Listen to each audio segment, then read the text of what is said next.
안녕하세요. 오늘 뉴스레터의 주요 내용은 다음과 같습니다. 1. 미국의 배신. 2. 한국의 원자력 기술. 3. 미국 원자력 회사가 파산했다. 자세한 내용은 다음과 같습니다. 한국에게 협력하겠다던 미국에 또다시 뒤통수를 쳐 그 배경이 주목을 받고 있습니다.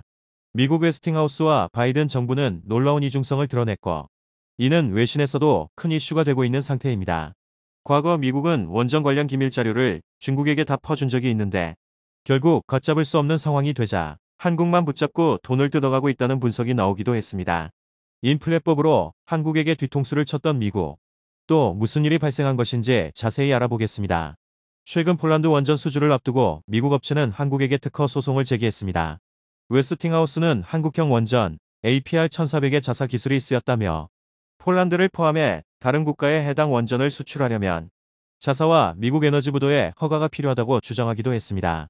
체코, 사우디로의 원전 수출도 마찬가지로 금지 요청을 한 상태입니다. 폴란드는 6에서 9GW 규모의 가압 경수로 6기를 건설할 예정으로 이르면 올해 말 사업자를 선정하려 했습니다. 이에 대한 기본 설계 피드는 작년 6월 웨스팅하우스가 수주해 최종 수주 또한 미국이 따낼 가능성이 높다는 분석이 나왔었던 상황입니다. 하지만 폴란드는 위 사업과는 별도로 10조 원 규모의 원전 2기 건설을 추가로 추진했습니다. 이준해로 한국과 수주의 양서를 체결하려 한다는 현지 보도가 나왔으며 이에 다급해진 미국이 특허 소송으로 한국의 발목을 잡았다는 분석입니다. 문제는 미국 법원이 웨스팅하우스 손을 들어주는 경우입니다. 이는 8조 원 규모의 체코 사업과 40조 원 규모의 폴란드 원전 수주에 영향을 줄 수 있습니다. 이와 관련해 올 6월 웨스팅하우스 사장단이 극비리에 한국을 찾은 바 있습니다.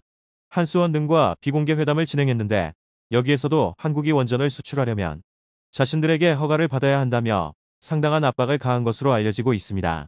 자신들이 주가 돼 현재 나온 발주 물량을 다 가져가고 한국 측에는 남아프리카 공화국이나 필리핀 등 사업이 가시화되지 않은 곳에서 새롭게 개척하라고 해 한수원 측이 불만을 제기했던 것으로 나타났습니다. 한국은 3대 핵심 원천 기술에 대해 100% 기술 자립에 성공했고 미국의 수출 통제 없이도 독자적으로 수출을 할 수 있다고 주장했지만 소용이 없었습니다. 미국 정부 또한 한국의 자체 기술을 인정하지 않는 태도를 보이고 있습니다. 웨스팅하우스가 지식재산권 문제를 물밑에서 문제 삼아온 것은 사실이지만 실제 특허 분쟁으로 끌어가려는 움직임은 이번이 처음입니다. 폴란드 사신 부총리가 직접 방미해 미국 에너지부 장관과 면담하며 이해를 구했지만 그들의 압박에 굴복했다는 보도까지 나오고 있습니다. 미국이 한국에게 원전 주도권을 내줄 생각이 없음은 여러 정황으로 밝혀지고 있습니다. 지난 5월 한미정상회담에 앞서 미국 의회는 초당적 지지 속에 원전 수출 법안을 통과시켰고 자국 주도로 원전 공급망을 재편하겠다는 의지를 보이기도 했습니다. 미국 에너지부는 원전 수명을 늘리는 쪽으로 정책 방향을 전환했으며 4년간 원전 사업자에게 60억 달러 규모의 보조금을 주기로 결정한 상태입니다. 한국은 1997년 웨스팅하우스와 기술 사용 협정을 맺은 것을 근거로 독자적인 수출을 원하지만 다시 원전 산업을 장악하려는 미국의 벽에 부딪히고 있는 것입니다. 미국 기술이 들어간 원자로를 재수출할 경우 미국과 수입국 간 원자력 협정 동의를 얻어야 하는 문제도 있습니다. 결국 미국은 자신들의 이득을 위해서는 기술 사용 계약도 순식간에 뒤집을 수 있는 것입니다. 과거 미국은 중국에게 뜻밖의 행동을 하기도 했습니다. 웨스팅하우스는 1886년 설립된 원전에 대한 원천 기술을 보유한 회사입니다. 전 세계 절반 이상의 원전의 원천 기술을 제공했을 정도로 시장을 장악해 갔습니다. 그런데 1979년 미국 스리마일섬 원전 사고 발생 이후 신규 원전 건설이 최소화하면서 대학의 전문학과가 폐지되고 연구비가 삭감되자 원자력 산업 기반은 무너지기 시작했습니다. 이후 해외 사업으로 명맥을 이어갔지만 버티다 못해 2005년 매각을 추진했죠. 자신의 몸값을 18억 달러로 책정한 뒤 영국, 한국 두산중공업, 일본 등의 매각을 타진했는데 도시바는 황당하게도 그 3배에 달하는 75억 달러를 주고 그 회사를 인수했습니다. 웨스팅하우스 연간 영업이익의 37배에 해당하는 금액으로 말입니다. 도시바가 웨스팅하우스를 인수하며 기대했던 것은 중국 시장입니다.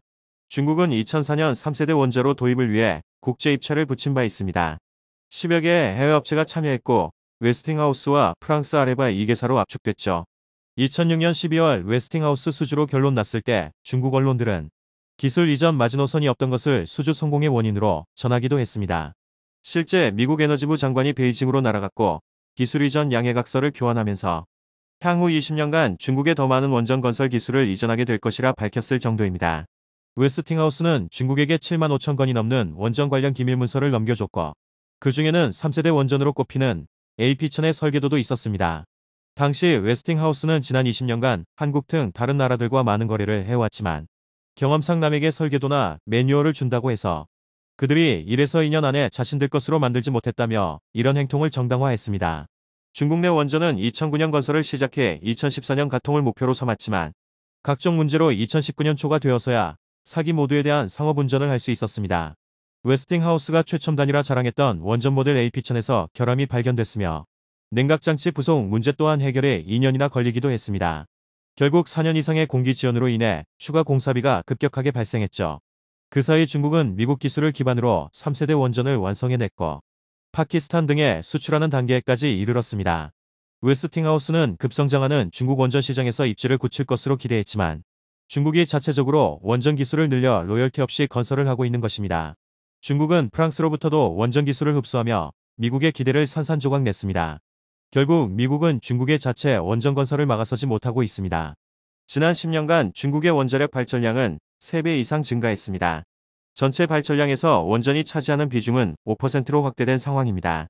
게다가 중국은 1대1로 전략으로 대규모 금융 지원 등을 통해 3세계 국가들을 대상으로 원전 수출을 강력히 추진하고 있습니다. 결국 미국 스스로가 기술을 모조리 제공해주며 이런 사태를 키웠던 것입니다. 이 과정 속에 웨스팅하우스는 2017년 파산을 신청했고 이로 인한 도시바까지 몰락으로 이끌어 약 7조 원의 손실을 입히기도 했습니다. 그리고 2011년 후쿠시마 사고 또한 상황을 더욱 악화시켰죠. 멜트다운이 발생한 원자로 3기 중 2기는 도시바가 만든 것이었기 때문입니다. 사고 후 일본은 가동 중인 50개 원자로를 폐쇄했고 다른 국가들도 원전 계획을 전면 재검토했습니다. 그 후 도시바는 실적 압박에 시달리며 2015년 회계 부정 스캔들로 몰락했죠.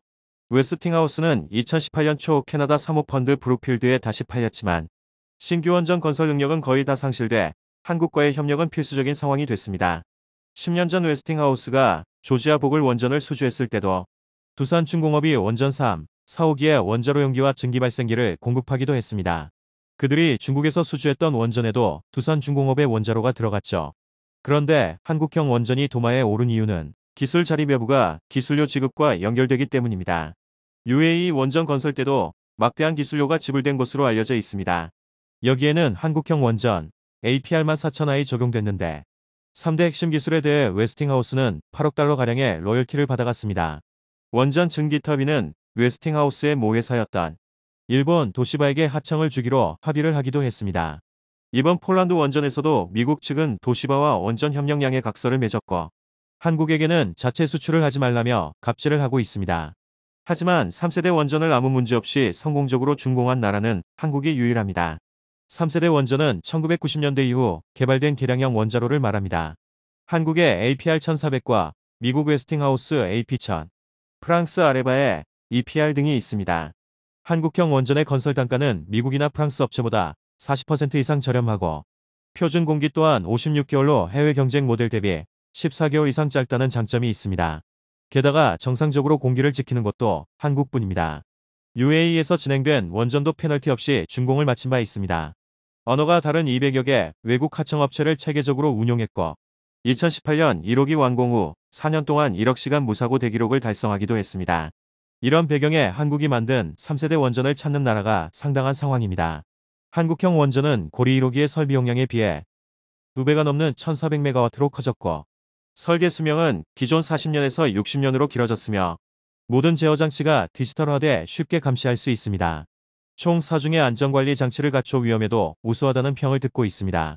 규모 7.0의 지진에도 견딜 수 있게 내진 설계가 돼 있기도 하죠. 반면 프랑스는 3세대 원전 EPR을 핀란드에 적용하려 했으나 각종 문제에 노출돼 10년 가까이 준공이 지연되고 있는 상태입니다. 이 때문에 공사비가 2배 이상 늘어 국제소송을 당하기도 했습니다. 3세대 원전을 완벽하게 만들 수 있는 나라는 한국뿐이라는 것입니다. 미국은 이미 APR-1400에 대해 2019년 설계 인증을 해준 바 있습니다. 15년간 미국 내에서 건설 및 운영을 할 수 있는 인증을 해준 것입니다. 외국 기업으로서는 최초였고 프랑스 아레바와 일본 미쓰비시는 통과되지 못했던 사항이죠. 그만큼 미국 스스로도 한국 기술을 인정하고 있는 것입니다. 하지만 미국은 반도체, 배터리, 원전 등 한국의 주력 산업을 모두 자신들이 주도하려 하고 있습니다. 이에 빼앗기지 않으려면 미국을 능가하는 압도적인 기술을 확보해야 할 것입니다. 최근 글로벌 기술 패권 경쟁이 가속화되며 어떤 기술을 가지고 있느냐에 따라 국력이 다르게 평가받는 상황이 나오고 있습니다. 현재 국제사회의 제재를 받는 러시아는 해외 제조기업들이 전부 철수하며 국민 삶의 필수적인 공산품의 공급마저 위태로운 상황입니다. 대표적으로 자동차의 경우 러시아 기업이 스스로 자급자족하겠다며 겨우겨우 공장을 가동하고 있지만 필수 소재의 공급난으로 인해 브레이크 제동을 도와주는 ABS 장치와 안전에 필수적인 에어백마저 탑재되지 않은 80년대식 자동차들이 생산되고 있어 놀라움을 주고 있습니다. 반도체 트랜지스터 자급률이 1%도 안 되는 러시아에서 생산되는 상당수의 자동차들은 길찾는데 필수적인 내비게이션은 커녕 라디오마저 잡히지 않는 황당한 자동차들이 출고되고 있습니다.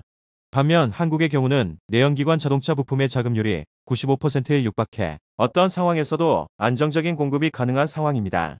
전기차 생산 역시 88% 수준의 부품 자급률을 달성했으며 2025년까지 95% 이상의 안정적인 공급이 제조업체들의 목표라고 알려져 있습니다.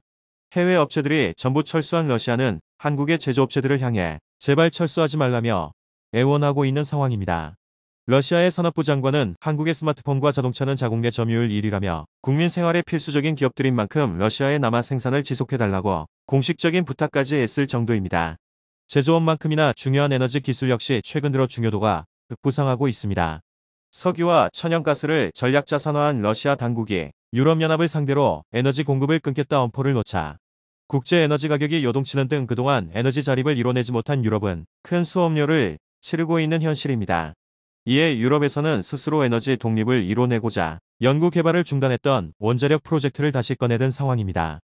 유럽 의회에선 원자력 기술에 대해 그린 텍소노미 즉 친환경 에너지 인증을 달아주기 시작하며 유럽연합의 지원금까지 투입 원자력 기술 연구 개발에 나선 상황입니다. 여기에 원자력 발전소 도입을 앞두고 있는 폴란드와 체코에선 최대 50조짜리 원전 프로젝트에 한국 원전을 최종 후보에 올리는 등 한국의 기술력이 또다시 전 세계에서 인정받게 될지 여부에 많은 사람들이 주목하고 있는 상황입니다. 그런데 동유럽 원전사업뿐만 아니라 세계 최대 산유국 중 하나인 사우디아라비아에서도 한국에게 원전 건설 계획과 견적을 요청하면서 이기에 신규 원전을 건설하겠다는 의사를 보내왔습니다. 사우디에선 대한민국의 첫 번째 원전 수출이자 중동 지역 최초의 원전 건설 사례인 UAE 아랍에미리트 바라카 원전의 성공적인 수주와 높은 안정성 그리고 장기 운영에 적합한 내구도 등 다양한 요인을 긍정적으로 파악한 것으로 보입니다. 여기에 영국까지 나서서 한국의 원전을 도입할지 여부를 검토하고 있어 현재 세계적으로 가장 뜨거운 원전 시장 4곳을 한국이 싹쓸이 수주를 하게 될지 여부에 대해 굉장한 관심이 쏠리고 있습니다. 그런데 한국이 이렇게 세계 시장에서 주목을 받게 되자 뜬금없이 미국이 숟가락을 얹으려는 상황인데요. 그런데 한국과 기술 동맹을 맺으며 해외 원전 시장 공동 수주를 협력하겠다던 미국의 웨스팅하우스 측은 한국이 받아들이기 어려운 제안을 제시해 한미 양국의 기술 동맹 선언은 결국 불발되었습니다. 업계 관계자들의 말에 따르면 미국 웨스팅하우스의 일방적인 통보로 인해 공동선언문 행사는 취소되었다고 전하며 미국에서 한국에게 원전 사업의 하청을 맡도록 하는 협력안을 제시했고 한국이 미국의 제안을 거절하며 공동선언문 발표가 취소되었다는 전망이 나오고 있습니다.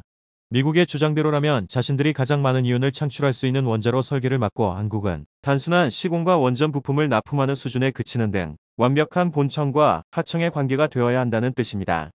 하지만 이런 식의 협력이라면 한미 정상이 합의한 기술 동맹의 의미가 없으며 한국도 미국과 협력할 이유가 없다는 뜻입니다. 미국이 한국의 원자력 기술을 낮게 보는 이유가 있습니다.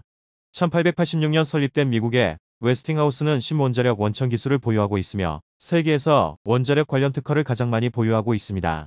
이어서 1960년대 한국에게 원자력 기술을 지원해주며 대한민국의 첫 번째 상업용 원전인 고리 1호기를 웨스팅하우스의 기술로 건설한 역사가 있습니다.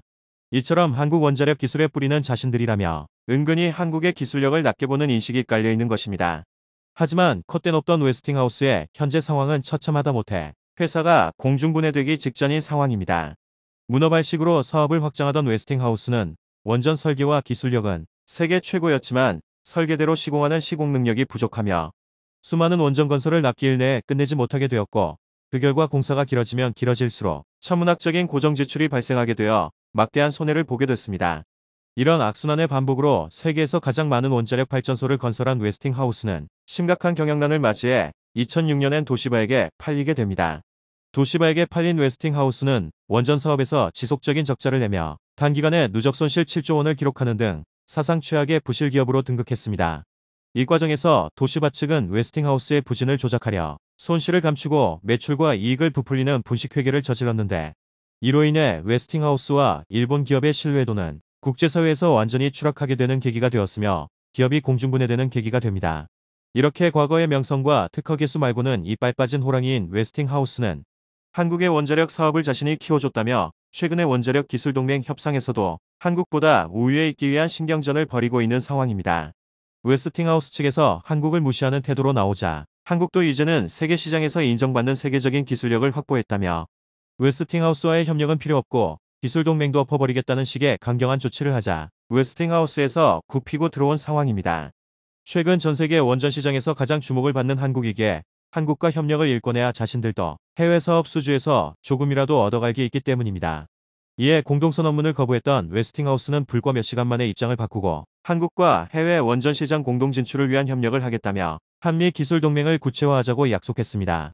이번 협상에서 한국의 우수한 공급망과 설계 및 관리 능력, 그리고 웨스팅하우스의 특허와 기술력이 결합한다면 세계 최고의 시너지를 낼 수 있다며 며칠 전만 하더라도 한국을 하청업체 취급하던 미국의 입장은 180도 달라진 상황입니다. 여기에 1700조 원 규모의 원자력 시장을 한미 동맹에 독식할 수도 있다는 전망이 나오고 있습니다. 대형 원전 시장은 영국, 폴란드, 체코를 비롯해 세계에서 가장 많은 석유를 생산하는 사우디마저 원자력 발전소를 짓겠다고 한국에 제안할 만큼 잠재 가치가 굉장히 높은 시장입니다. 현재까지 최소 800조 원의 시장 규모로 파악되고 있지만 산유국인 사우디마저 원전 건설에 참여하는 만큼 다른 나라들도 연쇄적으로 원전 건설을 검토한다면 시장 규모는 걷잡을 수 없이 커질 것이란 전망입니다. 여기에 한국은 원전 해체 사업에도 진출하려는 계획입니다. 현재 원전 해체 분야는 미국이 세계 최고이며 최다 특허를 보유 중입니다. 이번 기술 협력을 통해 한국이 원하는 원전 해체 노하우를 전수받고 전 세계의 노후한 원전을 해체하는 기술력을 확보해 150조 원 규모의 원전 해체 시장을 잡겠다는 다짐입니다. 여기에 소형 모듈 원전도 굉장한 각광을 받고 있습니다. 영국 국립원자력연구소가 추산한 소형 원전의 시장 규모는 700조 원 수준으로 앞으로 대형 원전에 치중된 발전이 전기차와 관련 산업의 부흥으로 전력 수요가 급증해 점차 소형 원전으로 발전량이 분산될 것이란 전망이 나오고 있습니다. 한국도 소형 원전에 크게 관심을 가지고 있으며 미국과의 기술 협력에 굉장한 노력을 기울이는 이유가 있습니다. 한국은 수년 전부터 원자력으로 기동하는 핵잠수함을 보유하고 싶다는 의사를 밝혔지만 동북아시아 군비 경쟁을 유발할 수 있다는 미국의 반대에 핵잠수함 건조 계획이 좌절되었습니다. 한국은 자체적인 잠수함 기술력도 확보하고 있으며 원자력 강국인 만큼 핵잠수함 기술도 이미 확보했거나 단기간에 확보할 수 있을 것이란 전망이 나옵니다. 원자력 잠수함에서 가장 핵심이 되는 것은 소형 원자로입니다. 미국은 세계 최대 핵잠수함과 핵항공모함을 운용 중인 만큼 세계 최고 수준의 소형 원자로 기술력을 확보하고 있습니다. 이번에 기술협력 공동선언을 통해 한국이 수십 년간 축적된 미국의 노하우를 조금이라도 가져올 수 있다면 기술 단계를 단기간에 빠르게 높일 수 있는 좋은 기회가 될 것입니다. 미국은 기술력은 보유하고 있지만 해외 원자력 시장에서 큰 성과를 내지 못하고 있는 만큼 한국과의 협력도 절실한 상황입니다. 이번에 한국과 공동 수주를 하지 못한다면 만성 적자의 자본 잠식 위기에 놓인 미국의 웨스팅하우스는 사실상 파산을 앞두고 있다는 분석이 나오고 있습니다. 물론 웨스팅하우스처럼 국가기관 산업과 기술력을 가지고 있는 회사는 미국 정부가 자금을 투입해서라도 경영 정상화에 나설 것이지만 해외 원전 사업을 수주하며 만성적인 적자를 해결하기 전까진 근본적인 해결책은 없을 것이란 전망입니다. 이에 한국과의 협력이 더욱 중요해진 상황인데요. 한국 역시 원자력, 원천 기술을 미국으로부터 전수받은 만큼 미국과 기술 동맹을 맺어서 손해볼 일은 아닌 것 같습니다. 하지만 미국이 한국을 하청업체처럼 생각한다면 서로 각자의 길을 가야 하며 긴장을 놓지 말고 국익을 가장 우선하는 결정을 내려야 할 것입니다. 최근 한국을 무시하던 미국이 다시 한국과 원자력 협력을 하겠다며 나선 상황의 시청자 여러분들은 어떻게 생각하시나요? 항상 건강하시고 행복하시고 좋은 일들만 가득하시길 바라며 저희는 다음 소식으로 찾아오겠습니다.